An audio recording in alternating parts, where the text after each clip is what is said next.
শুধুমাত্র চোখে দেখি নাই দেখে বিশ্বাস করি না, এইটা কোনো নাস্তিক বলে নাই।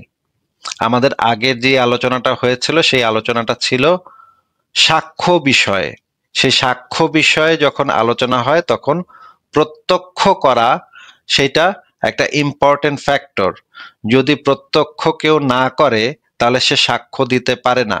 সাক্ষ্য আর প্রত্যক্ষ এই দুইটা শব্দ হচ্ছে অঙ্গাঙ্গিভাবে জড়িত। এই কারণে যখন কেউ সাক্ষ্য দিবে তখন তাকে অবশ্যই প্রত্যক্ষ করতে হবে। কিন্তু অন্যান্য ক্ষেত্রে আমরা নাস্তিক যারা বলে নিজেদেরকে দাবি করে বা যারা নিজেদেরকে নাস্তিক বলে তারা কখনো বলে না যে আমরা আল্লাহরে দেখি না দেখে আমরা মানি না, এটা কখনো কেউ বলে না। এইটা হচ্ছে একটা বলদের মতো কথা। হ্যাঁ, কারণ আমরা অনেক কিছুই দেখি না কিন্তু সেই জিনিসগুলা আমরা নাস্তিকরা খুব ভালোভাবেই মানি।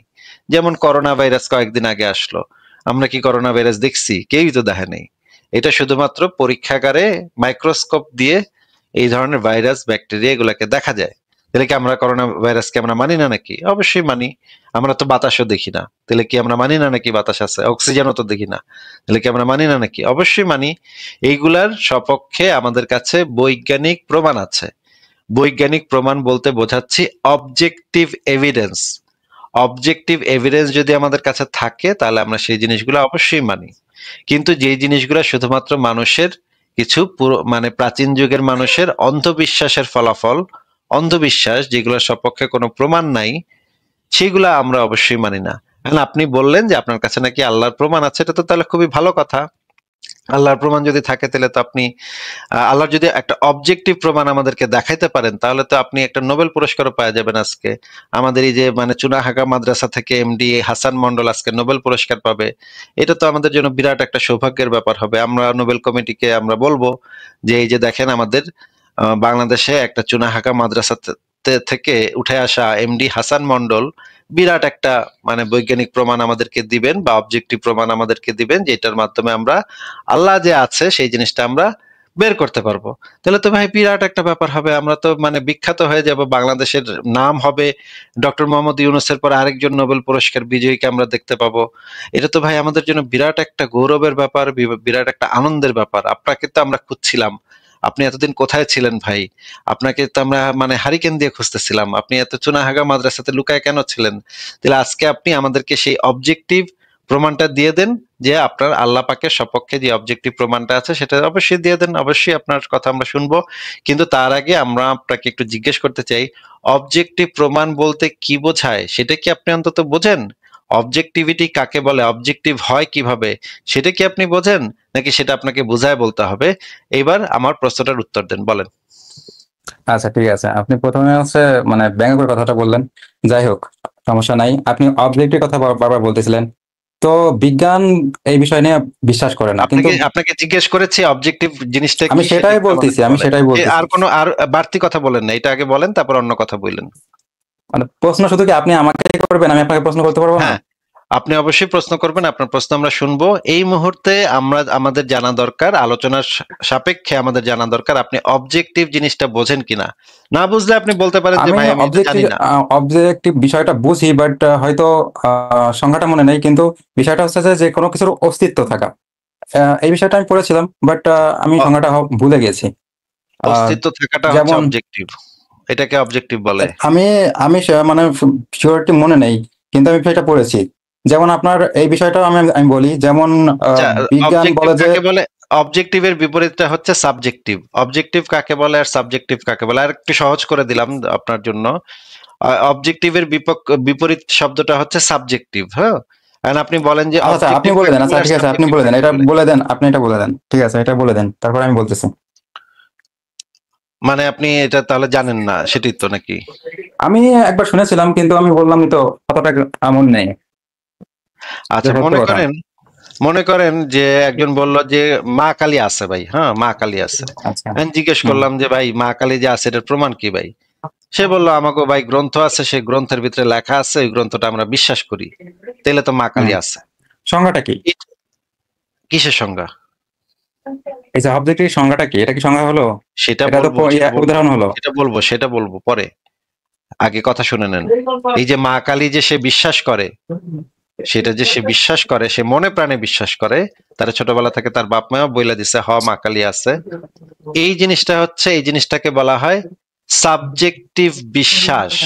মানে হচ্ছে আচ্ছা যে জিনিসটা মানুষের চিন্তা ভাবনা, মানুষের বিশ্বাস, মানুষ যেখানে বেড়ে ওঠে, মানুষ যেই পরিবেশে বড় হয়, সেগুলোর উপর যেই প্রমাণগুলা নির্ভর করে, সেগুলাকে বলা হয় সাবজেক্টিভ ওপিনিয়ন। মানে হচ্ছে আপনার ব্যক্তিগত চিন্তা ভাবনা, ব্যক্তিগত বিশ্বাস অবিশ্বাস, ব্যক্তিগত রুচি অভিরুচি।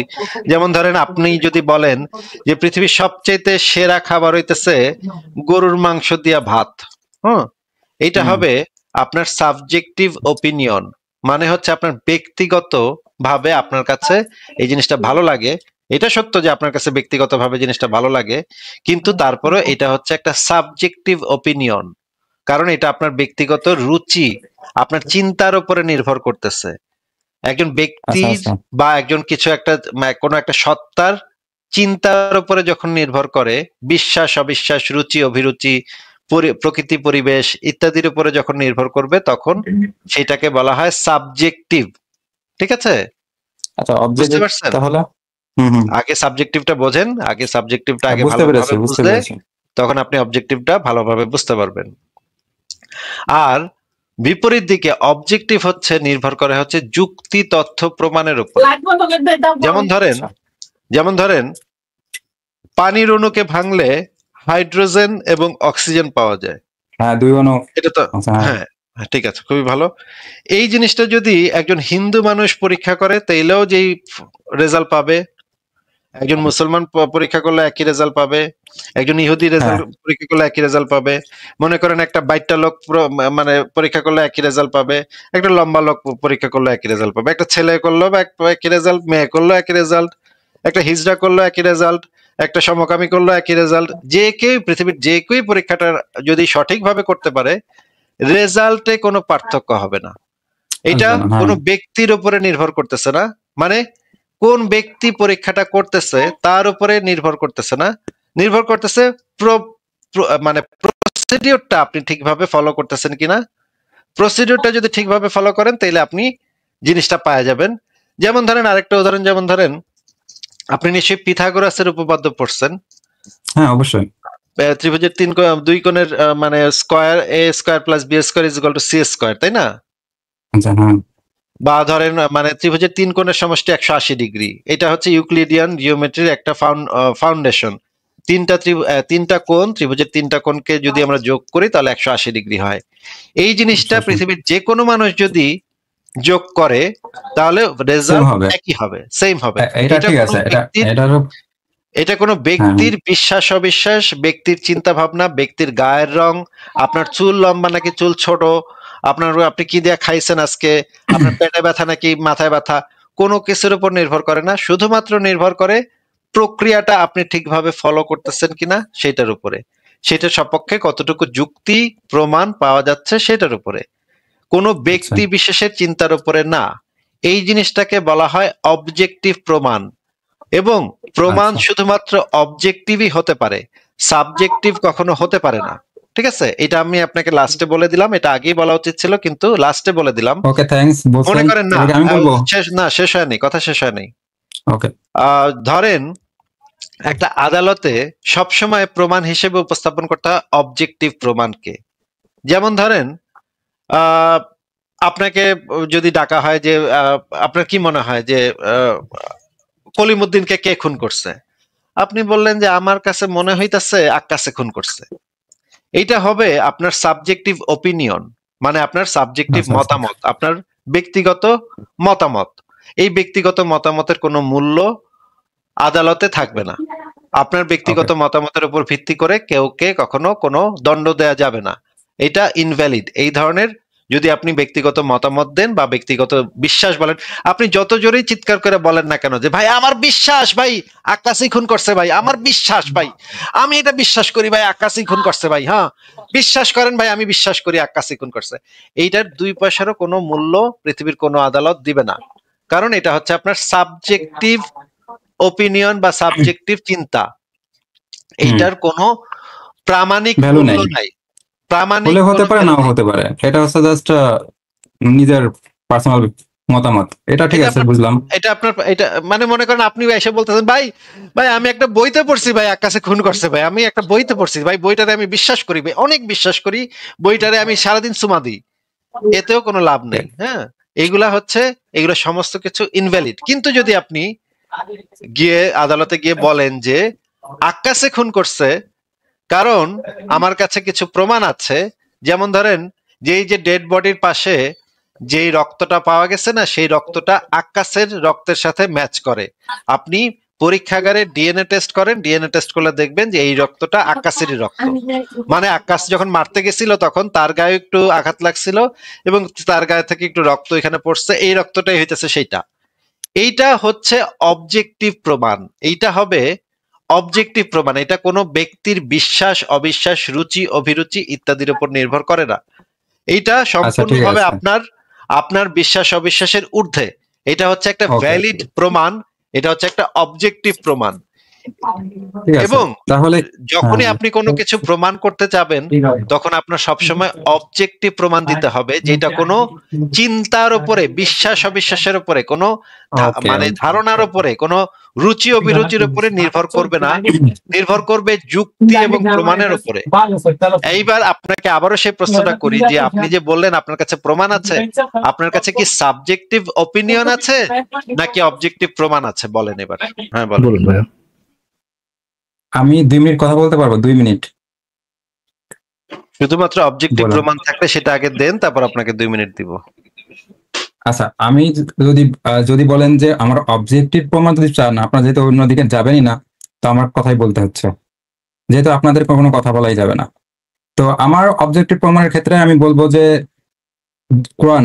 কোরআনের মধ্যে যে প্রমাণগুলো আছে সেগুলোই আমার অবজেক্টিভ প্রমাণ। যেমন হতে পারে, যেমন কোরআন সমুদ্র বিজ্ঞান নিয়ে কথা বলছে।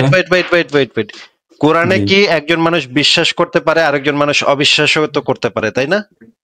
হ্যাঁ, তাহলে যদি সেটা প্রমাণ দিতে পারে যে এই যে তার মানে একদম প্রমাণিত তার মানে মিথ্যা, কি এটা তাহলে তো ব্যক্তি- সেটা আমি তার মেনে মানে নিলাম। কি তার মানে কি এটা তার মানে কি এটা ব্যক্তির বিশ্বাসের উপর নির্ভর করতেছে? এটা বিশ্বাস কেন হবে? আমি তো বললাম যে সমুদ্র বিজ্ঞান নিয়ে কোরআন কথা বলেছে। আচ্ছা, সমুদ্র বিজ্ঞান নিয়ে কথা ইয়ে বলেছে, ভাইয়া, সেটাকে আপনি কখনো অস্বীকার করতে পারবেন? হাসান ভাইয়া, কোরআন যে বইটা, এটা কি বাঞ্চ অফ ক্লেম নাকি প্রমাণ? আমার কথাটা শুনতে হবে তো, আপনারা তো শুনেন না, তার আগে কথা বলেন। কোরআন যে বইটা, এই বইটা কি বাঞ্চ অফ ক্লেম? এই বইটাতে কি আছে বাঞ্চ অফ ক্লেমস নাকি এভিডেন্স? আমি দুটোই দিব, আমার কথা শুনতে হবে। না, আবার শুধু তো আমরা একটু চাচ্ছি ফোকাস না করে রে শুনেন, ভাই, একটু শুধু তো আমরা ফোকাস চাচ্ছি করে না। শুনেন, একটু আচ্ছা, ফোকাস করে শুনেন। আমার কথাটা কোরআন শুনতে হবে, আমার যে কথাটা কি- শুনতে হবে, আমার কথাটা শুনতে। একটু একটু একটু একটু বুঝেন ভাই, হাসান ভাই, একটু মনোযোগ দিয়ে বুঝেন। আপনি বুঝতে পারবেন, আপনিও তো ধরেন কনভারসেশনে হারেন জিতেন যেটাই হোক, বুঝতে তো পারবেন, লাইফে কিছু শিখতে পারবেন, আপনার থেকে আমরা কিছু শিখতে পারবো, রাইট? মিউট করে রাখলে কেমনে কি আপনারা তো শিখতে পারবেন না? মিউট করে রাখেন কেন আপনারা? মিউট করতেছি না, আপনি একটু বুঝার চেষ্টা করেন, আপনিও বুঝতে পারবেন, আমরা বুঝতে পারবো। কোরআন একটা বই, এটার মধ্যে অনেক কিছু লেখা আছে, এটা কি হ্যাঁ। বাঞ্চ অফ ক্লেম নাকি এভিডেন্স? এভিডেন্স অবশ্যই আছে। আচ্ছা ফারাজ ভাই, ক্লেম আর এভিডেন্সের ভিতরে পার্থক্য যদি না বুঝে আপনি কারে কি কইতাছেন ভাই? এর আগে জিজ্ঞেস করেন। আমার কথাটা শুনেন, আমার কথা শুনেন, আপনারা কথা ঘোরাচ্ছেন কেন? আমার কথা শুনতে হবে, আপনার কথা কেন ঘোরান? দাবি আর প্রমাণের পার্থক্যটা জিজ্ঞেস করেন ফারাজ ভাই আগে। আপনার কোথাতে কোরআনে যা যা বলা, কোরআনে যা যা বলা আছে, এটা ধরেন আমি আপনাকে এক্সাম্পল দিয়ে বুঝাই। কোরআনে শুধু এক কথা বলা নেই, কোরআনে কথা বলা হয়েছে আপনার ইতিহাস সম্পর্কে, বিজ্ঞান সম্পর্কে। একটা এক্সাম্পল দিয়ে বলি। ফর এক্সাম্পল, আপনারা যেটাকে বিগ ব্যাং এর আয়াত বলেন, যে আসমান ও জমিন একসাথে মিশে ছিল এবং আল্লাহ তাকে আলাদা করে দিল, এটা কি দাবি নাকি এটা একটা প্রমাণ? এটা অবশ্যই প্রমাণ হয়েছে না? এটা যদি প্রমাণ হয়ে থাকে সেটা কি প্রমাণ নয়? যথেষ্ট নয় কি ভাই, যেটা প্রমাণিত হয়ে গেছে, যেটা 1400-1450 বছর আগে বলা হয়েছে যে সকল কিছু ওতপ্রোতভাবে জড়িত এক ছিল, তো সেটা প্রমাণ করছে বর্তমান বিজ্ঞানের। তো এটা কি প্রমাণ হলো না? ওরে শোনা বাবু, একটু হোল্ড অন ভাই, ঘোড়াটার একটু থামান। ওটা প্রমাণিত হয়েছে কি হয় নাই সেটা আমি জিজ্ঞেস করিনি। এই কথাটা, আসমান ও জমিন একসাথে মিশেছিল, আল্লাহ তাকে মানে আলাদা করে দিয়েছেন, এই কথাটা কি একটা প্রমাণ নাকি এই কথাটা একটা দাবি?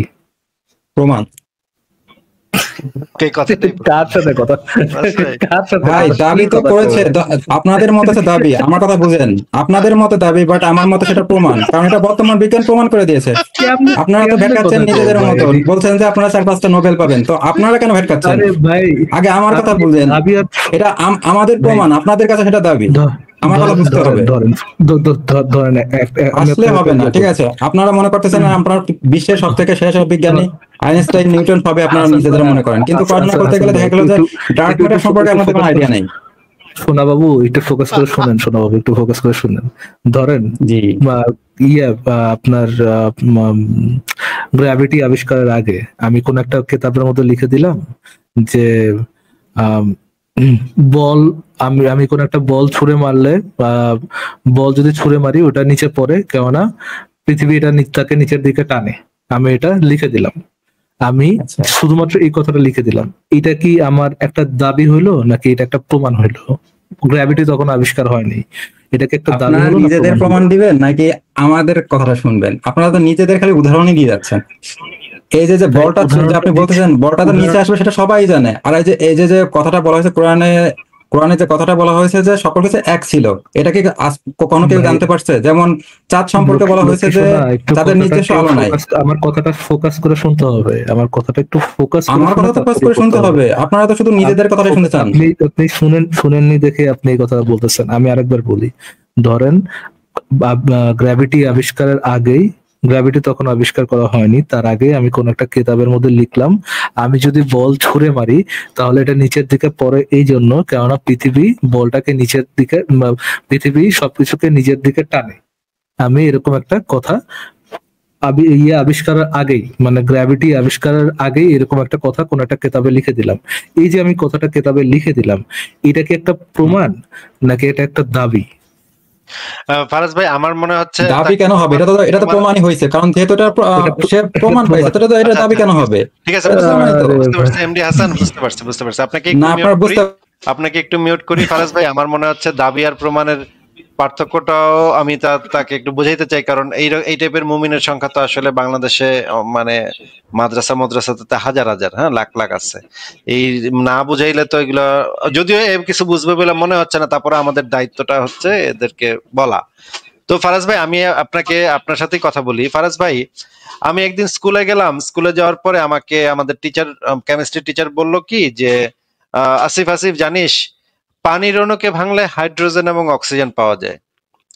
ফারাজ ভাই এই কথাটা যখন আমাদের কেমিস্ট্রি টিচার বলল, সেই বলাটা কিন্তু হচ্ছে একটা দাবি, মানে সে ও এই তাই জিনিসটাকে না? কেন কেন আসিফ ভাই, এটা তো ভাই বৈজ্ঞানিক ভাবে প্রমাণিত। সে আপনাকে প্রমাণ না দেখায়, ধরেন আপনি জানেন, আপনাকে প্রমাণ না দেখায় সে যদি দাবি করে, এবং সেহেতু যেটা, এবং যেহেতু সেটা আগে থেকে প্রমাণিত, সেহেতু ওই ক্লেমটা ইটসেলফ কেন প্রমাণ নয়? না, এটা প্রমাণ না। এটা যদি সত্য হয়ে থাকে এটা প্রমাণ না। এই কথাটা যে পানির অণুকে ভাঙলে হাইড্রোজেন এবং অক্সিজেন পাওয়া যায়, এই কথাটা, এই বাক্যটা হচ্ছে একটা দাবি।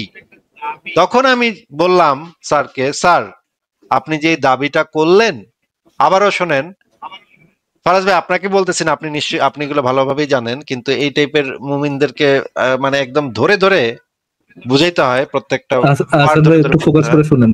আপনি ধরেন ভবিষ্যতে কাজে লাগবে, এখন এখন হয়তো বা বুঝতে বুঝতে একটু সমস্যা হবে, বাট ভবিষ্যতে কাজে লাগবে, একটু ফোকাস করে এখন শুনেন। হ্যাঁ এখন বলেন আপনার আসিফ ভাই। মাথায় ঢুকবে না, আসলে মাথায় না ঢোকার সম্ভাবনাই বেশি, যেটা আপনার ভ্যাট কেনা দেখে বোঝা যাচ্ছে, বুঝবেন না কিছু। তারপরেও আমরা আমাদের বলার কাজে আমরা বলি যে আমাদের কেমিস্ট্রি টিচার যখন এই কথাটা বললো যে পানির অণুকে ভাঙলে হাইড্রোজেন এবং অক্সিজেন পাওয়া যায়, এটা হচ্ছিল তার দাবি, এটা ছিল তার দাবি, ক্লেম, একটা ক্লেম, দাবি। তখন আমি স্যারকে বললাম, স্যার এটা প্রমাণ করেন এখন। ইভেন আমি যদি এটা প্রমাণিত সত্য হয় এবং তারপরে এটা দাবি, এটাই বলতে তারপরে চাচ্ছেন এটা নাকি আসিফ ভাই? হ্যাঁ, যদি এটা সত্য হয়ে থাকে তারপরে এটা দাবি। আমি তখন তাকে বললাম এই জিনিসটা স্যার প্রমাণ করেন, প্রমাণ করেন। তখন সে আমাকে বলল আচ্ছা ঠিক আছে। সে আমারে বলতে পারতো এই যে আমি বলছি এটাই তো প্রমাণ, এটা বলতে পারতো, কিন্তু এটা বললে সেটা প্রমাণ হইতো না। সে তখন আমাকে নিয়ে গেল কেমিস্ট্রি ল্যাবরেটরিতে। কেমিস্ট্রি ল্যাবরেটরিতে কয়েকটা টেস্ট টিউব থাকে, কয়েকটা মানে আগুন টাগুন থাকে, এই জিনিসগুলো থাকে, এবং কয়েকটা জিনিসপত্র থাকে আর কি, সোডিয়াম, পটাশিয়াম, পানি, হাইড্রোজেন, অক্সিজেন ইত্যাদি ইত্যাদি অনেক কিছু থাকে একটা কেমিস্ট্রি ল্যাবে। তখন সে একটা ইসের ভিতরে মানে কাচের শিশির ভিতরে পানি নিল, এবং পানি নিয়ে কয়েকটা পরীক্ষা নিরীক্ষা জিনিসপত্র লাগাইলো এটার সাথে। লাগায় আমাকে 2টা টেস্ট টিউব উপরে রাখলো। উপরে রাখার পরে বললো যে এই যে দেখ, আমি পানিটাকে ভাঙ্গা এখন এখান থেকে আমি হাইড্রোজেন এবং অক্সিজেন উৎপাদন করব। তখন আমি বললাম যে না, এটা তো আবারও দাবি করলেন স্যার। দাবি করলে তো আমি মানবো না স্যার, আমার প্রমাণ দেখান। বলে ওকে ঠিক আছে। তারপর সে পরীক্ষাটা চালাইলো। পরীক্ষাটা চালানোর পরে আমি দেখলাম যে হ্যাঁ, পানির পরিমাণ একটু কমছে, কিন্তু ওই গ্যাসগুলো তো দেখা যাইতেছে না। ওই দুইটা টেস্ট টিউবে, একটা টেস্ট টিউবের উপরে লিখছে হাইড্রোজেন এসে জমা হবে, আর একটার উপরে লিখছে অক্সিজেন এসে জমা হবে। ওই দুটার ভিতরে তো কিছু দেখতেছি না আমি, তাহলে আমি মানবো কেমনে যে এটা হাইড্রোজেন আর এটা অক্সিজেন? আমি বললাম স্যার, এখনো তো এই জিনিসটা দাবি রইলো, এখন পর্যন্ত তো আপনি প্রমাণ করতে পারলেন না যে পানির অণুকে ভাঙলে হাইড্রোজেন অক্সিজেন পাওয়া যায়। এটা তো এখন পর্যন্ত প্রমাণিত হয়নি, এখন পর্যন্ত আপনার দাবি আছে। আমার দেখান আগে যে ওই টেস্ট টিউবের ভিতরে হাইড্রোজেন আর ওইটার ভিতরে অক্সিজেন আছে, এইটা আগে প্রমাণ করেন। তখন সে আমাকে বললো অক্সিজেনের বৈশিষ্ট্য কি বলতো? আমি বললাম অক্সিজেন দহনে সহায়তা করে। তখন বললো যে আচ্ছা, এই তাহলে আমরা এইটা দিয়ে আমরা টেস্ট করব যে কোন এই অক্সিজেন লেখা যে মানে টেস্ট টিউবটা, এটার ভিতরে অক্সিজেন আছে কিনা। এটার ভিতরে টেস্ট করলো, আমি দেখলাম, একটা ম্যাচ ধরে টেস্ট করলো, দেখলাম হ্যাঁ এটার ভিতরে বৈশিষ্ট্যের সাথে মিলে যায়, অক্সিজেনের বৈশিষ্ট্যের সাথে মিলে যায়, তাহলে আমি এটাকে অক্সিজেন ধরলাম। এবং আরো কয়েকটা পরীক্ষা আছে, যে পরীক্ষাগুলো করে একদম কনফার্ম হওয়া যায় যে এটার ভিতরে অক্সিজেনই আছে, এবং আরো কয়েকটা পরীক্ষা আছে যেটা করে কনফার্ম হওয়া যায় যে এটার ভিতরে হাইড্রোজেন আছে। এই জিনিসগুলা যখন আমাকে দেখায় দিল, একদম ধরে ধরে প্রত্যেকটা টেস্ট ধরে ধরে আমাকে প্রমাণ করে দিল, ফারাজ ভাই, তখন আমি প্রমাণটা পাইলাম এবং জিনিসটা আমার কাছে প্রমাণিত হইল। এই প্রমাণিত হওয়ার আগ মুহূর্ত পর্যন্ত জিনিসটা ছিল আমার কাছে দাবি। আর যখন আমি পুরো প্রসিডিউরটা দেখলাম, বৈজ্ঞানিক প্রসিডিউরটা, তখন জিনিসটা আমার কাছে প্রমাণিত হইল এবং আমি প্রমাণটা বুঝিয়া পাইলাম। তখন আমি সেটাকে মানিয়া লইলাম। ফরাজ ভাই দেখেন, এখনো ব্যাটকাইতেছে, দেখেন মানে আমাদের চুনাহাগা মুমিন এখনো ব্যাটকায় যাচ্ছে। ফরাজ ভাই, আমি কি কোনটাকে দাবি বলে আর কোনটাকে প্রমাণ বলে, এটা কি আমি একদম সুন্দর করে বুঝাইছি নাকি বুঝাইনি? ফরাজ ভাই একটু বলেন তো। ভাই আমি তো বুঝতে পারছি যে যখন আপনি দাবি করতেছেন সেরকম তো দাবি, বাট আপনি যখন প্রমাণ দিচ্ছেন না, সেখানে কোনো প্রমাণ নাই। প্রমাণ দেওয়ার জন্য আপনাকে কি দিতে হবে? প্রমাণ দিতে হবে। জাস্ট দাবি করলেই হবে না, আপনাকে এটা সপক্ষে প্রমাণটাই দিতে হবে। ওটা কোন একটা কেতাবের মধ্যে বাঞ্চ অফ লিখে দিলেন, ধরেন if it's not a mathematical evidence, যদি এটা না হয়, শুধুমাত্র কথা লিখে দিলেন এটা হয়, এটা হয়, এটা হয়, এটা হয়, এটা হয়, then these are bunch of claims, not any evidence. Faraz ভাই, আপনার কি মনে হচ্ছে এই মুমিনের মাথায় কিছু ঢুকছে? আমি যে এত সুন্দর করে বুঝাইলাম এবং এই মুমিনের মাথায় কিছু ঢুকছে বলে আপনার মনে হয়? I don't know ভাই, আমি কেমন আমার সাথে বাজি ধরেন, আমি গ্যারান্টি দিচ্ছি কিচ্ছু ঢুকে নাই মাথায়। হ্যাঁ, জিজ্ঞেস করলে কইতে পারবো না, ও দাবি আর প্রমাণ বুঝবো না। আচ্ছা, কত বাজি ধরবেন ভাই বলেন? 500 গার্লস কত? আচ্ছা ঠিক আছে, যান মানে 5,000 টাকা যান। আচ্ছা 5,000 টাকা, ওকে ঠিক আছে ভাই। আমি আপনার পক্ষে যে হাসান ভাই, বুঝতে পারছেন হাসান ভাই, আমি ফারাজ ভাই, আমি আপনাকে বলবো যে এই টেস্টটা নিতে, যে মনে করেন একজন বলছে ত্রিভুজের 3 কোণের সমষ্টি 180 ডিগ্রি, এই কথাটা কি দাবি নাকি প্রমাণ, এটা একটু আগে জিজ্ঞেস করেন। কেউ একজন দাবি করলেন, কেউ একজন বললেন যে ত্রিভুজের 3 কোণের সমষ্টি। এখন বলতে পারবো তো নাকি? বলতে পারবো? হ্যাঁ, প্রশ্নটা শুনেন। যে একজন বললেন যে ত্রিভুজের 3 কোণের সমষ্টি 180 degree. Is it A claim or N evidence? এটা তো দাবি, কিন্তু আপনি যে প্রশ্নটা করেছিলেন আপনি কেন বোঝেন না? আপনাদের নিজেরাই শুধু কথা বলে দেন, আমাদেরকে বলতে দেন না। আপনি বলেছিলেন যে একটা আপেল পড়লো, এটা তো সবাই জানে, এটা তো নিজে সবসময় ঘটাই। আমি তো এখন যে ফোনটা যদি ফেলে দেয়, আমি তো প্রমাণ আগেই পেয়ে গেছি, এটা তো আমি জানি তো এটা প্রমাণিত। তো এখানে তো বলে লাভ নাই। আপনি যদি ওই কথাটা বলতেন তখন আমি বলতাম এটা দাবি। তো যেটা প্রমাণিত হয়ে গেছে সেটা আবার বলবেন কিভাবে দাবি আর অদাবি? এটা বোঝেন কেন? আমার কথাটা ছিল এখানে। নিউটন তো সেটা দাবি করেছিল, সেটা প্রমাণও দিয়েছিল, তখন তো প্রমাণিত হয়েছে, ঠিক আছে, সেটা হচ্ছে পরীক্ষিত ভাবে, কিন্তু এগুলো আমরা আগে থেকেই জানি যে এটা হয়, ঘটে, মানে প্রমাণিত। তা আমি তো আন্টি ভালো আপনাকে আছে যেটা ভাই? বলতেছি সে কথাটা শুনতে হবে আমার। হাসান ভাই, হাসান ভাই আন্টি ভালো হাসবেন আছে? কেন? না হাসান হেসে ভাই কথাগুলো আন্টি শোনান। ভালো আছে? ও ভাই আন্টি ভালো আছে? আপনার আন্টি ভালো আছে? আমার আম্মা ভালো আছে। আপনার আম্মা ভালো আছে? আই থিঙ্ক ভালো নেই আপনার আম্মা। ভালো নেই। আমার আম্মা আর মোটামুটি 5,000 টাকার কথা ভালো আছে। বললেন, আপনাদের তো টাকা মনে হয় অনেক বেশি হয়ে গেছে। আন্টি বলেন যে শোনেন রিক্সা ভাই, চালক, যাই হোক এই কথা আন্টিকে বলেন আন্টিকে নিজেদের। আন্টিকে আন্টিকে একটু সালাম দিয়ে বলেন যে অনলাইনে একজন ফারাজ নামে একজন বলেছে যে ছোটবেলায় আপনাকে মনে হয় আয়োডিন যুক্ত লবণ একটু কম খাওয়ানো হয়েছিল। এটার effect টা আপনাদেরকেও দেখা যাচ্ছে। মনে হয় জ্ঞানের যে একটা থাকে না, সেগুলো কম খায়, আপনাদের মনে হয় খাওয়ানো কম হয়েছিল। যে আপনারা নিজেদেরকে নাস্তিক দাবি করেন কিন্তু নাস্তিক প্রমাণ করতে পারেন না, যে নাস্তিক আপনারা প্রমাণ করতে পারেন না যে আপনারা নাস্তিক। আপনারা তো সংশয়বাদী, আপনারা মূলত হচ্ছে সংশয়বাদী। নাস্তিক দাবি করবেন না নিজেদেরকে। নাস্তিক দাবি করতে হলে আপনাদের প্রমাণ দিতে হবে যে আপনি কিভাবে পুট করে পড়ছেন, আকাশ থেকে পুট করে পড়ছেন না কিভাবে পড়ছেন, এটা প্রমাণ করতে হবে। নাস্তিক হতে হলে সেটা এটা হচ্ছে, প্রমাণ দিতে হয় যে হ্যাঁ আকাশ থেকে অবশ্যই প্রমাণ দিতে হবে। আপনি কোথা থেকে আসছেন তাহলে? আপনি যেহেতু সৃষ্টিকর্তা বিশ্বাস আদম করেন না, তাহলে তো আদম আপনি যে আদম কোনো যেন বিভাগ সৃষ্টি কোথা থেকে হয়েছেন। আদম যেন কোথা থেকে আসছিল? সে সৃষ্টি হয়েছে, আমরা তো বিশ্বাস করি সে সৃষ্টি আদম হয়েছে, যেন তো আপনি তো বিশ্বাস পৃথিবীতে করেন না। আদম যেন করেন পৃথিবীতে কিনা? কোথা থেকে নাজিল হয়েছিল? জি, আদম যেন পৃথিবীতে কোথা থেকে পড়েছিল? ফুট করে কোথা থেকে পড়েছিল নাকি? সে তো আমরা বিশ্বাস করি তাকে সৃষ্টি করা হয়েছে, আমাদের সৃষ্টি করা হয়েছে, কিন্তু আপনারা তো বিশ্বাস এটা তো করেন না। জিজ্ঞেস করি কিন্তু নাই। তাহলে আপনার প্রমাণ করতে হবে না যে আপনি কিভাবে হলেন। আপনি পৃথিবীতে প্রকৃতি থেকে আদম এমনি এমনি হয়ে গেলেন। বিজ্ঞানে ভাই, কোনো জায়গায় বলে না যে হাসান ভাই, এমনি হাসান এমনি ভাই, সবকিছু তৈরি হয়ে যায়। অবশ্যই তার হাসান প্রমাণ ভাই, থাকে। আপনি কি প্রমাণ দিতে পারবেন? হাসান হাসান ভাই, ফরাজ ভাই, এটা আপনি কি খুবই confusing। আপনি কি এভিডেন্সের সাথে বিশ্বাস মিলাইতে পারেন? আপনি আমার কাছে আগে চাচ্ছেন আপনাদের evidence, আগের প্রশ্নের অ্যান্সারটা দেন। ওই যে মনে আছে সাবজেক্টিভ আর অবজেক্টিভের ভিতরে চলে গেছিলেন, সেইগুলো বাদ দিয়ে আবার চলে আসছেন এখানে। আপনাদের নিজেদের প্রশ্নগুলোই আপনারা কন্ট্রোল করতে পারেন না। আপনাদের নিজেদের এগুলো আগে একটা করে প্রশ্ন অ্যান্সার দিয়ে যাবেন, তারপরে না আচ্ছা, আরেকটাই যাবেন, আচ্ছা, সেগুলোই দিতে ঠিক পারেন না। আছে ভাই, let's forget this. ভাই সায়েন্সের কোন বিষয় নিয়ে যেন পড়ছেন আপনি হাসান ভাই?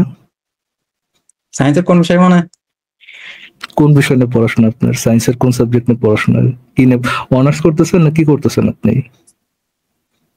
আগে এই যে আমি তো প্রথমেই বলেছিলাম যে আমি মুসলিম, তাই না? ওনাকে বলেছিলাম যে আপনি কি, উনি কিন্তু ওনার কোনো সম্পর্কে কোনো কিছু বলে নাই। তাহলে আমি কি করেছি না করেছি এটা কেন বলবো? এটা তো কোনো ভাই, একাডেমিক মুসলিম- কোয়ালিফিকেশন না। মুসলিম তো কোনো ভাই, একাডেমিক মুসলিম- কোয়ালিফিকেশন না। আমার পরিচয় আপনি দিয়েছিলাম, যেহেতু- আপনার পরিচয় তো দেন নাই। আপনি বলেছেন যে আমি দাতার কাছে পরিচয় দেন না, মানে আপনি পৃথিবীর প্রেসিডেন্ট, আপনি কলকাতার কাছে পরিচয় দেন না। তো আপনি আপনাদের সাথে কথা বলতে হয়েছে, আপনিও একটা অ্যান্সার দিবেন, আমি একটা প্রশ্ন করবো, আমিও অ্যান্সার দিব, এরকমই তো হওয়ার কথা ছিল, তাই না? কোন মানে কোন বিষয়টা নিয়ে মেজর করতেছেন? সায়েন্সের কোন বিষয়টা নিয়ে মেজর করতেছেন?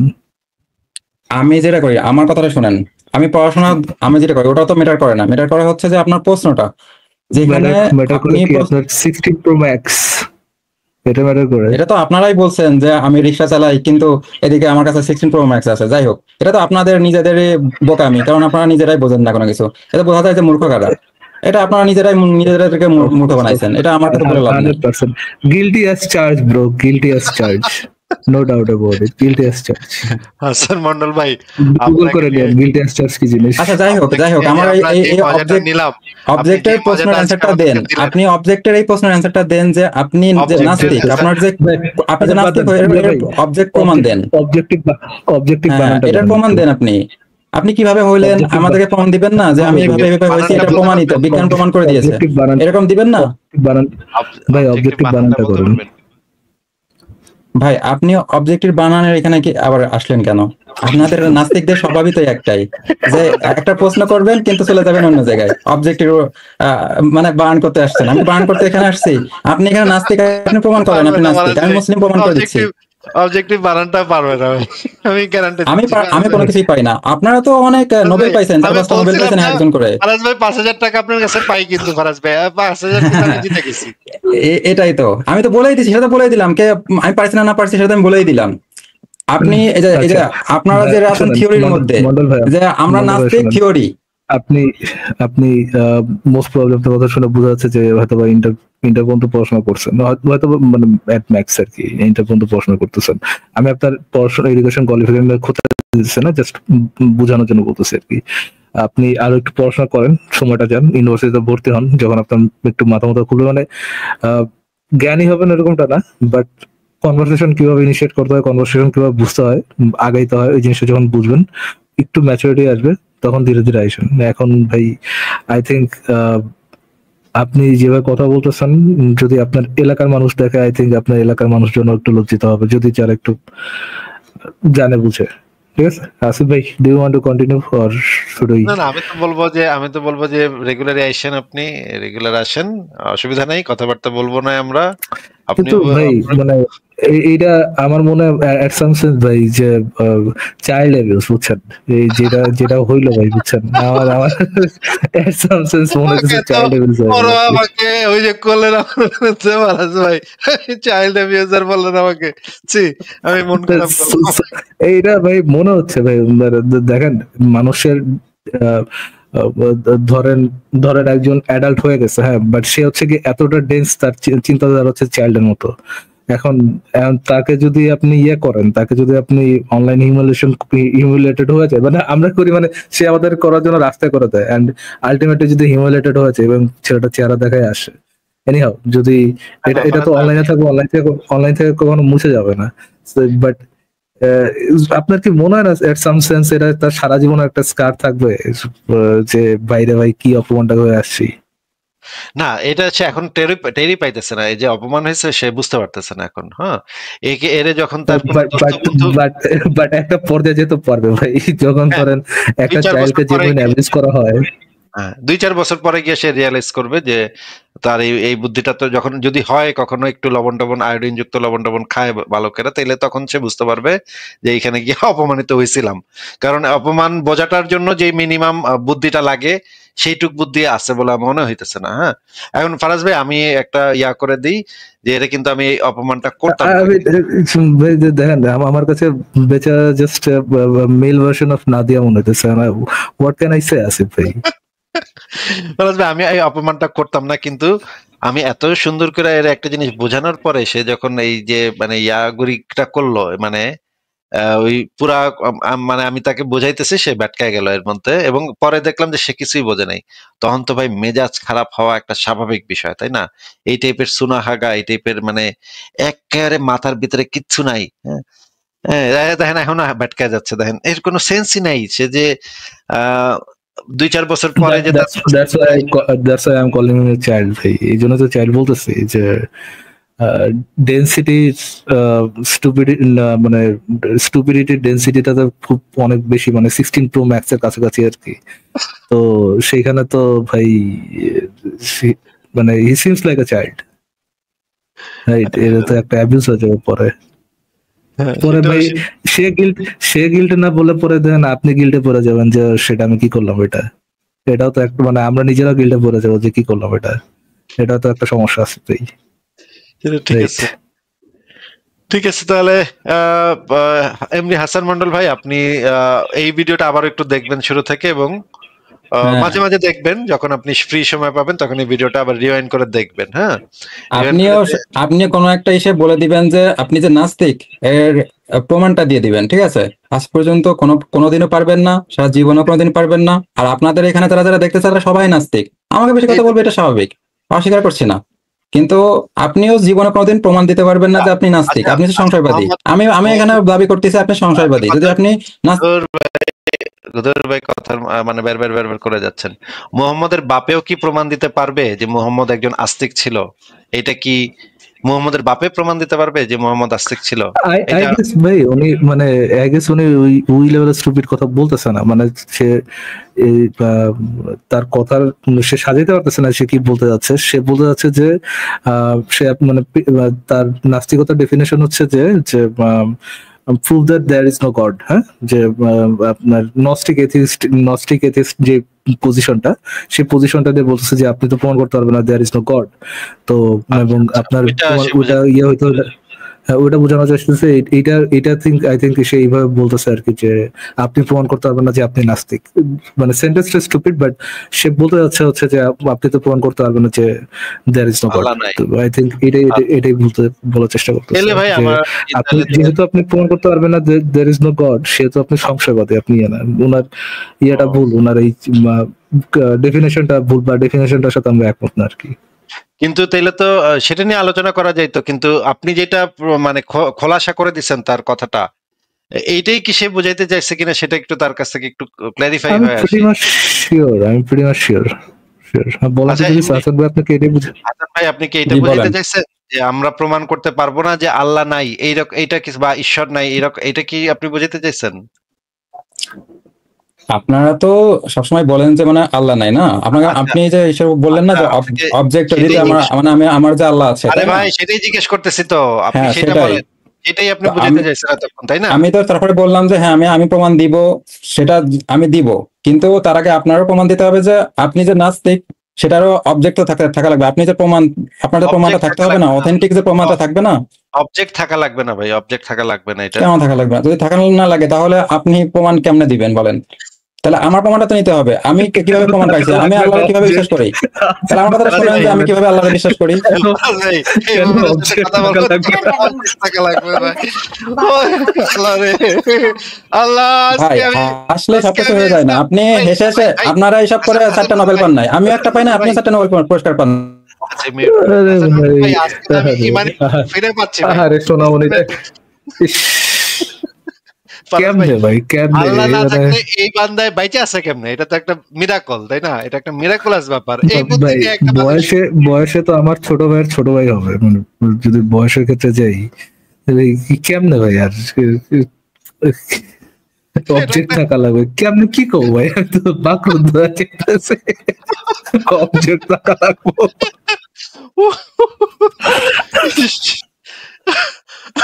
জীবন জীবনে ভাই, হাসান ভাই আমি আবারও বলি, বড় ভাই হিসেবে, ভাই ছোট ভাইয়া, একটু প্লিজ ভাই, জীবনে আপনার কনফিডেন্সের লেভেল বহু বেশি, কনফিডেন্সের লেভেল খুব কমাইতে হবে, ঠিক আছে?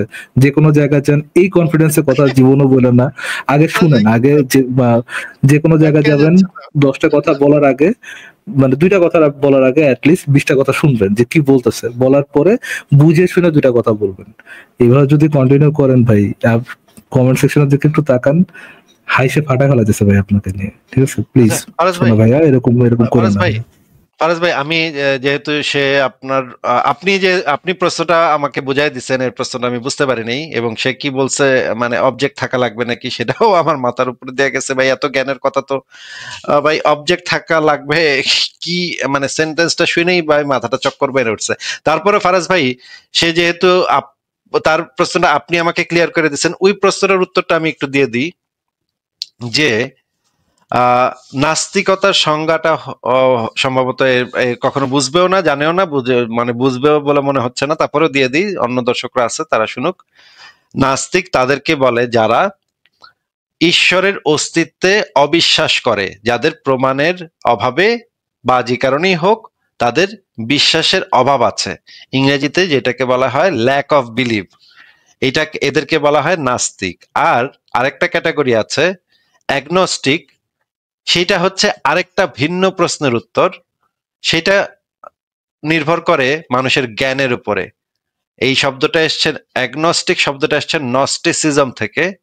সেই নস্টিক মানে হচ্ছে এই সম্পর্কে আমার জ্ঞান আছে নাকি এই সম্পর্কে জ্ঞান নেই। যদি জ্ঞান থাকে তাহলে সে নস্টিক, আর যদি জ্ঞান না থাকে তাহলে অ্যাগনস্টিক। আর থিয়েস্ট বা এইথিয়েস্ট, এই জিনিসটা নির্ভর করে তার বিশ্বাস অবিশ্বাসের উপরে। আর 3 নাম্বার আরেকটা জিনিস আছে সংশয়বাদী। সংশয়বাদী মানে এটা না যে কারোর কোনো একটা বিষয় নিয়ে সন্দেহ আছে, না, সংশয়বাদ মানে এটা না। সংশয়বাদ হচ্ছে ফিলোসফির একটা ধারা, যেই ধারাটা বলে যে প্রতিটা জিনিস মানুষ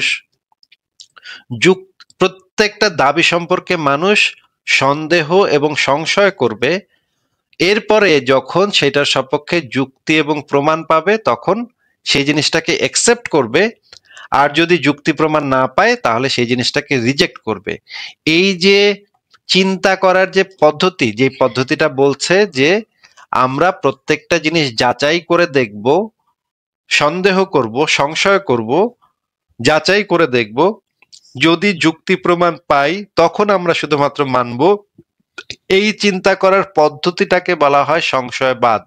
সংশয়বাদ মানে এটা না যে ভাই আমি বুঝতেছি না যে আল্লাহ আছে নাকি নাই, এটা আমি বুঝতেছি না ভাই, আমার মাঝে মাঝে মনে হয় মাথা চুলকাইলে মনে হয় আছে, মাথা পিঠ চুলকাইলে মনে হয় নাই। এইটাকে সংশয়বাদ বলে না। এটা সংশয়বাদ বলে সংশয়বাদী বলে তাদেরকে যাদের চিন্তা করার প্রসিডিউর, চিন্তা করার পদ্ধতিটা হচ্ছে যারা যাচাই করে দেখে, যাচাই ছাড়া কোনো কিছু মানে না, তাদেরকে সংশয়বাদী বলে। আর ফারাজ ভাই আপনি এবার এক্সপ্লেন করেন। ভাই আচ্ছা এইভাবে দিলে তো হচ্ছে না। মন্ডল ভাইয়া আপনি কি, আমি একটু আনমিউট করে দিচ্ছি, আপনি কি এই লেখাটা পড়তে পারতেছেন? এখানে যে ছবিটা দেওয়া আছে, ছবিটার লেখাগুলো পড়তে পারতেছেন? যদি পড়তে না পারেন, আপনার 16 Pro Max এর যে মোবাইলটা আছে ওটাতে 2 আঙ্গুল দিয়ে যেভাবে ফটো জুম ইন করে ওটাতে একটু জুম ইন করতে পারেন। আচ্ছা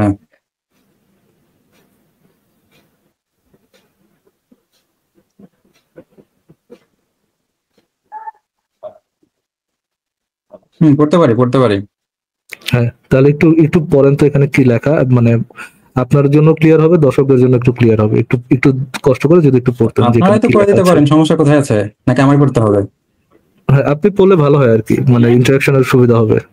একটু কষ্ট করে যদি আচ্ছা ঠিক আছে। আমি জানি না আল্লাহ আছে কি না, তবুও আমি বিশ্বাস করি আল্লাহ। আচ্ছা এটা হচ্ছে আপনার একটা ওটা নিচে কি অ্যাগনস্টিক, মানে এটা সুন্দর করে দেখা যাচ্ছে তো, যাই হোক অ্যাগনস্টিক থিয়েস্ট এনাকে বলা হয়। যিনি বলেন যে আমি জানি না আল্লাহ আছে কিনা, তবুও আমি আল্লাহ বিশ্বাস করি, তাদেরকে বলা হয়। শুনেন, এটা তো আসলে বুঝতে পেরেছি, আপনাদের এগুলো তো বুঝতে পেরেছি। ভাইয়া শুনেন না, আগে জিনিসটা বুঝেন তারপরে শুনেন। হ্যাঁ আগে জিনিসটা একটু বুঝে নেন তারপরে শুনেন। আপনি জিনিসটা যে বললেন আমি জানি না আল্লাহ আছে কিনা, তবুও আমি বিশ্বাস করি আল্লাহ, তাদেরকে কি বলা হয়? অ্যাগনস্টিক। আচ্ছা ঠিক আছে, বলেন, সমস্যা নেই, বলেন, আমি শুনতেছি। তাদেরকে বলা হয় Agnostic theist. Repeat with me, তাদেরকে কি বলা হয়? আমি শিখাবেন না, বুঝতে পারছি না, শুনতে পাচ্ছি, সমস্যা কোথায় বলেন। তাদের রিপিট করেন একটু কষ্ট করে। আমি আপনার সাথে কেন রিপিট করতে হবে কেন? আপনি তো আমাকে শেখাচ্ছেন না। ভাই কনভারসেশন শুনতে পাচ্ছি, দেখতেও পাচ্ছি, আমি একটা এফোর্ট দিতেছি, আমার এফোর্টটা যেন নষ্ট না হয়, এই জন্য তো আমি আপনার কাছে আপনাদেরকে ভাই 4-5 টাইম প্রশ্ন করেছি, একটার অ্যানসার দিতে পারেন নাই, কিন্তু আপনারা আমাকে কিছু কথা বললে মিউট করে হাসাহাসি করেন। আপনাদের ক্ষমতাই নাই মিউট ছাড়া কথা বলার, কিন্তু আপনারা আবার আমাকে বলতেছেন বারবার রিপিট করতে হবে। আমি তো কনভারসেশন করছি না ভাই, আমি জাস্ট একটা জিনিস আপনাকে লেখা আছে যে এখানে আপনাদের লাইভে লেখা আছে কি ভাই আপনার সাথে কনভারসেশনের এরা তো শেষ। আপনি যেহেতু বেসিকটা জানেন না, এই জন্য বেসিকটা আপনারা জানানোর একটু চেষ্টা করতেছি। এই জিনিসটা একটু দেখেন, এটাকে বলে অ্যাগনস্টিক থিয়েস্ট। আমার ওগুলো দরকার নেই। আমার কথা হচ্ছে যে আমি মুসলিম, আল্লাহকে বিশ্বাস করি। যদি জানার দরকার না থাকে তাইলে ভাই আল্লাহর রাস্তায় বিদায় নেন ভাই। আপনি যদি জানতে না চান তাহলে ভাই এটা বলছি না ভাই, আমার কথা শুনেন না, এটা আগে আপনার অ্যানসার দিয়ে দেন। কথা শুনেন না, কিন্তু আগে থেকে অ্যানসার আপনাদের রেডি থাকে। যদি জানতে না চান মন্ডল ভাই, তাহলে আমি কি বলেছি? আপনি আমার কথা শুনে যদি আপনার অ্যানসার দেন, তাহলে কেমনে হবে ভাইয়া? ধরেন কেউ যদি এবিসিডি না জানে, তার সাথে ধরেন আমি তো মানে প্যারাগ্রাফ নিয়ে আলোচনা করব না, তাকে আমার আগে এবিসিডি জানাতে হবে, দেন প্যারাগ্রাফ।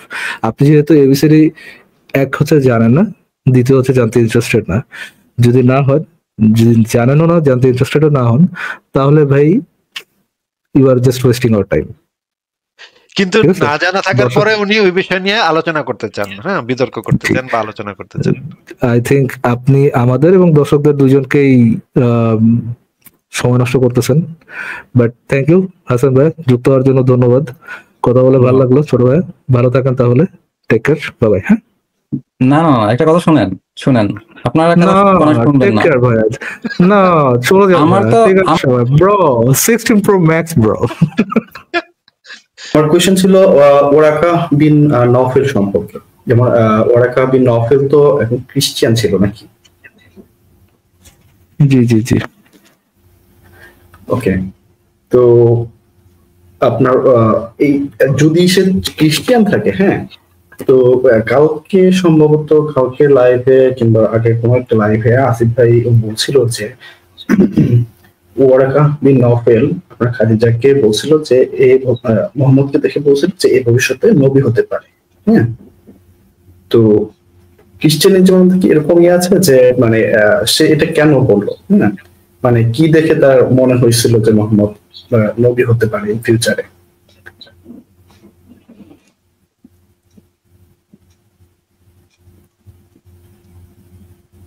কি দেখে মোহাম্মদ বুঝছিল যে মানে ওরাকা বুঝছিল যে মোহাম্মদ নবী হইতে পারে? জি, মানে I guess কেন? মানে এইখানে তো মনে করেন আপনি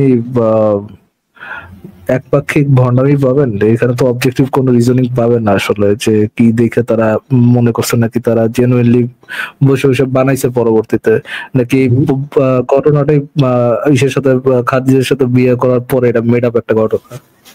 আচ্ছা, ওয়ারাকা বিন নওফল নিজেও আপনার একটা নবী হওয়ার চিন্তায় ছিল বা এরকম ইয়ে ছিল সময় কি তার?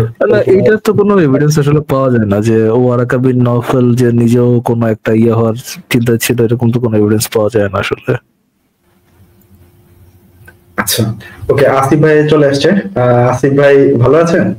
হ্যাঁ, ভালো আছি, আশা করি আপনিও ভালো আছেন। আমি যে জিনিসটা পরে যে জিনিসটা বুঝেছি সেটা হচ্ছে যে ভাই আপনার এখান থেকে ইকো হচ্ছে, যদি একটু নিজেকে মিউট করতেন। যে জিনিসটা বুঝেছি যে সেই সময় মক্কায় পৌত্তলিকতা খুবই প্রমিনেন্ট ছিল। মানুষজন মূর্তি পূজা করত এবং মূর্তি পূজা করাটাই ওই অঞ্চলে খুবই প্রভাব বিস্তারকারী ছিল। সেইখানে গুটি কয়েক মানুষ ছিল যারা মুহাম্মদের এই কাজকর্ম শুরু করার কিছু আগেই কিছু মানুষ একেশ্বরবাদ সেখানে প্রচার করার একটা চেষ্টা করেছিল, কিন্তু যারা সেই একেশ্বরবাদটা প্রচার করার চেষ্টা করেছিল, যেটাকে তখন তারা বলতো ইব্রাহিমের ধর্ম, ইব্রাহিমের দিন, এই একেশ্বরবাদটা প্রচার করতে গিয়ে তারা বিফল হয়। সেই গ্রুপের একজন ছিলেন ওয়ারাকা বিন নওফল। আরো কয়েকটা লোক ছিল সেই অঞ্চলে যারা ওইখানে গিয়ে মূর্তি পূজার বিরুদ্ধে কথা বলতো এবং মূর্তিগুলাকে ভেঙে ফেলার কথা বলতো এবং ইব্রাহিমের দিনে ফেরত আসতে বলতো। কিন্তু ওই অঞ্চলের যে পৌত্তলিকরা ছিল তারা ইব্রাহিমকেও পূজা করতো, আবার ওই দেবদেবীকেও পূজা করতো। ওইখানে কোনো ওইটা ছিল একটা বহুত্ববাদী একটা সমাজ, যেখানে যার যেমন ইচ্ছা সে তেমন করতে পারতো। কিন্তু এই ইব্রাহিমী দিনের যে অনুসারী ছিল তারা দাবি করত যে শুধুমাত্র কেবলমাত্র আল্লাহকে পূজা করতে হবে, আল্লাহকে ছাড়া আর কাউকে পূজা করা যাবে না, বাদ বাকি মূর্তিগুলাকে ভেঙে ফেলতে হবে। এই জিনিসটা নিয়েই মক্কার যে কুরাইশদের সাথে ওই একেশ্বরবাদীদের দ্বন্দ্বটা ছিল এইটা, যে পৌত্তলিক কুরাইশরা বলতো যে যার যেমন ইচ্ছা, যার যে দেবদেবী ইচ্ছা, যেই গোত্রের যে দেবীকে পূজা করার ইচ্ছা তারা সেটা করবে। তোমার যদি ইব্রাহিমকে পূজা করতে ইচ্ছা করে বা তোমার যদি আল্লাহকে পূজা করতে ইচ্ছা করে সেটাও তুমি করতে পারো, সেটাতেও কোনো সমস্যা নেই। কারণ ওই অঞ্চলে অলরেডি আল্লাহকে পূজা করার লোকও ছিল, আল্লাহকেও পূজা করা হতো, আবার লাত মানাত উজ্জা দেবীকেও পূজা করা হতো। পৌত্তলিকদের যে বহুত্ববাদী সমাজে যেই সেকুলার সমাজে যে জিনিসটা ছিল যে যার যেমন ইচ্ছা সেটা সে করতে পারবে, কিন্তু একেশ্বরবাদীদের যে দাবিটা ছিল বাদ বাকি মূর্তিগুলাকে ভেঙে ফেলতে হবে, ভেঙে শুধুমাত্র আল্লাহর ইয়াটা করতে হবে। এই জিনিসটা তারা প্রচার করতে চেয়েছিল, কিন্তু তারা বিফল হওয়ার পরে পরবর্তীতে যখন তখন তারা একজন আসলে ত্রাণকর্তার, এমন একজন নেতা, এমন একজন মানে ঈশের অপেক্ষা করতেছিল। তারা ভাবতেছিল যে তাহলে নিশ্চয়ই, তারাও বিশ্বাসী ছিল, তারাও মানে একেশ্বরবাদী বলতে খ্রিস্টান, ওয়ারাকা বিন নওফল খ্রিস্টান ছিল এবং আরো কয়েকজন ছিল। তারা ভাবতো যে নিশ্চয়ই আল্লাহ আমাদের কাছে এমন একজনকে পাঠাবে যে এই সমস্ত মূর্তি টুর্তি ভেঙে আবার ইব্রাহিমের দিন প্রতিষ্ঠা করবে, শুধুমাত্র এক আল্লাহর পূজা করা হবে। এই রকমের একটা ত্রাণকর্তার অপেক্ষায় তারা ছিল এবং তারা বিভিন্ন জায়গায় ওই অঞ্চলে প্রচুর পরিমাণে নবী, এই জায়গায় সেই জায়গায় অমুক তমুককে নিজেকে নবী বলে দাবি করতেও ছিল। তারা নিজেদেরকে নবী দাবি করত, কিন্তু কয়েকদিন পরে তারা হয়তো যুদ্ধ করে মরে টরে যেত। এই রকমের অনেকেই নিজেকে, ওই অঞ্চলটাই ছিল আসলে নিজেদেরকে নবী দাবি করার একটা উর্বর ভূমি। মধ্যপ্রাচ্যের ওই পুরা অঞ্চলটাই যে যেমনে পারে নিজেকে নবী দাবি করে একটা মানে গন্ডগোল পাকানোর চেষ্টা করতো। তখন হ্যাঁ বলেন। তার মানে কি ওই অঞ্চলে তখন একটা মানে কি বলে যে একটা মানে শূন্যতা কাজ করতো, মানে একটা ইউনাইটেড একটা ধর্ম বা হচ্ছে মানে একটা কাজ করতো, হীনমন্যতা কাজ করতো, যারা যে ইব্রাহিম যারা ছিল, হীনমন্যতা না, মানে তাদের মধ্যে একক। এটা হচ্ছে বিভিন্ন সাম্রাজ্য তখন ক্ষয় হয়ে যাচ্ছে, রোমান সাম্রাজ্য তখন ক্ষয়ের দিকে, হ্যাঁ, রোমান সাম্রাজ্য তখন ভেঙে যাচ্ছে, কারণ রোমান সাম্রাজ্য তখন এত বড় হয়ে গেছে যে এই সবগুলা এলাকা কন্ট্রোল করা সম্ভব হচ্ছে না, বিভিন্ন জায়গায় বিদ্রোহ দেখা দেয় এবং বিদ্রোহ দেখা দিলে সেন্টার থেকে তখন সৈন্য পাঠায় সেই বিদ্রোহ দমন করতে হয়। সেই বিদ্রোহ দমন করতে করতেই ওদের মানে কালঘাম ছুটে যায়, এত সাম্রাজ্যটা এত বড় হয়ে গেছে যে বিদ্রোহ দমন করতে করতেই ওদের অবস্থা কাহিল। এখন এই সাম্রাজ্যটা যখন মানে ক্ষয় হয়ে যাচ্ছে তখন পৃথিবীর প্রত্যেকটা সাম্রাজ্যের ইতিহাসে আপনি দেখবেন যে একটা সাম্রাজ্য যখন পিকে চলে যায়, পিকে যাওয়ার পরে তাদের ভাঙন শুরু হয় এবং তারা আস্তে আস্তে ডেস্ট্রয় হওয়া শুরু করে, এবং এই ডেস্ট্রয় হওয়ার যখন শুরু হয় তখন আবার অন্য সাম্রাজ্যগুলোর ভিতরে এই জিনিসটা তৈরি হয় যে এই সাম্রাজ্যটা তো এখন ভেঙে যাচ্ছে, এই সাম্রাজ্যের এত সূর্যবীর্য এটা তো এখন ক্ষয় হয়ে যাচ্ছে, এখন আমরা যদি তাদেরকে দখল করতে পারি, তাহলে আমরাও যদি একটা সাম্রাজ্য গঠন করতে পারি, তাহলে এটা খুবই পলিটিক্যাল একটা মানে মুভমেন্ট, যে সাম্রাজ্য ক্ষয় হয়ে যাচ্ছে, তখন আমরা সেই জিনিসগুলাকে আমরা দখল করতে পারলে আমরাও সেরকম সাম্রাজ্য গঠন করতে পারবো। এই রকমের একটা প্রেশার সেই সময়ের সমাজে ছিল। পৃথিবীর ছোট ছোট গোত্রগুলা চেষ্টা করতেছিল একত্রিত হয়ে একটা ওই যে রোমান সাম্রাজ্যের বিরুদ্ধে রুখে দাঁড়াইতে, বা তাদের যে রাজ্যগুলা ছিল সেগুলাকে দখল করতে। তখন একটা প্রেশার ছিল যে ওই সময়ের যে একেশ্বরবাদীরা তারা মনে করেছিল এই জিনিসটা, যে আমরা যদি সাম্রাজ্য চলতে পারে শুধুমাত্র যদি সবাইকে একই আইনের ভিতরে আনা যায়, একই মানে রুলস এন্ড রেগুলেশনস এর ভিতরে আনা যায়, তাহলে একটা সুসংবদ্ধ একটা সেনাবাহিনী যদি তৈরি করা যায়, তাহলে এই রকমের একটা সাম্রাজ্য আমরা প্রতিষ্ঠা করতে পারবো। এছাড়া যদি এক একজনের মানে সেই সময় তো শাসনের সাথে ধর্মের একটা খুবই গভীর সম্পর্ক, তখন আল্লাহর নামে আর কি মানে রাজা নির্বাচিত হইতো, নেতা নির্বাচিত হইতো, এবং আল্লাহর নামেই সেই নেতা সমস্ত কাজকর্ম চালাইতো, বা ঈশ্বরের নামেই সমস্ত কাজকর্ম চালাইতো, যেটা করলে তারা তাদের সৈন্যদের উপরে প্রভুত্ব বিস্তার করতে পারতো এবং শাসন ক্ষমতাও পাকাপোক্ত করতে পারতো, আল্লাহর ভয় দেখায়, জাহান্নামের ভয় দেখায়, দোজখের ভয় দেখায়।